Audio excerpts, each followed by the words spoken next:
Hi hello नमस्ते, कशा आहात? मस्त मजेत ना. आज ना स्वेटर घ्यायचे होते ताईंना, त्यांच्या बहिणीसाठी आणि घरी आईसाठी, सासूबाईंसाठी वगैरे. म्हणून आम्ही स्वेटर घ्यायला आलो होतो. तिथं ना त्यांनी भरपूर व्हरायटीचे स्वेटर दाखवले. मग त्यांच्या बहिणीला त्यांनी व्हिडिओ कॉल केला होता. त्यामुळे म्हटलं की घालून दाखव. मग मला काय म्हटलं, तूच घालून दाखव. मग माझा व्हिडिओ पण बनवला आणि घालूनही दाखवलं, दोन्ही काम झाले.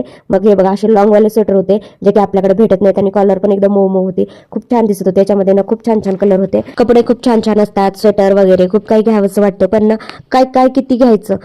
थंडी पण संपत आली आणि पैशाचे रेट पण खूप जास्त आहे. जे स्वेटर आपल्याकडे 500 रुपयाला भेटतं ना, ते स्वेटर इकडे कमीत कमी 800 रुपयापर्यंत भेटेल. अशा पद्धतीनं म्हणजे आपल्याकडे खूप स्वस्त आहे आणि इकडे खूप महाग आहेत. पण इकडे जास्त थंडी असते ना, त्यामुळे इकडचे स्वेटर पण खूप वेगळे असतात. एकदम असे जाड आणि मऊ कोरियन टाईपचे स्वेटर वगैरे आहे तिथं.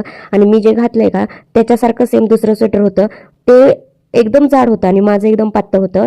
ते सेलमधनं घेतलं होतं. आणि हे बघा, दुकानातलं फरक असतो. खूप छान छान स्वेटर होते. ह्याचा ना फेंट लेमन कलर होता, खूप छान दिसत होता आणि जाडही खूप होतं आणि वरतून एकदम मऊ मऊ लागत होतं हाताला. म्हणजे ना एकदम भारी, लहान लेकराला जसे आपल्याकडे कपडे भेटतात तशाच टाईपमध्ये होतं.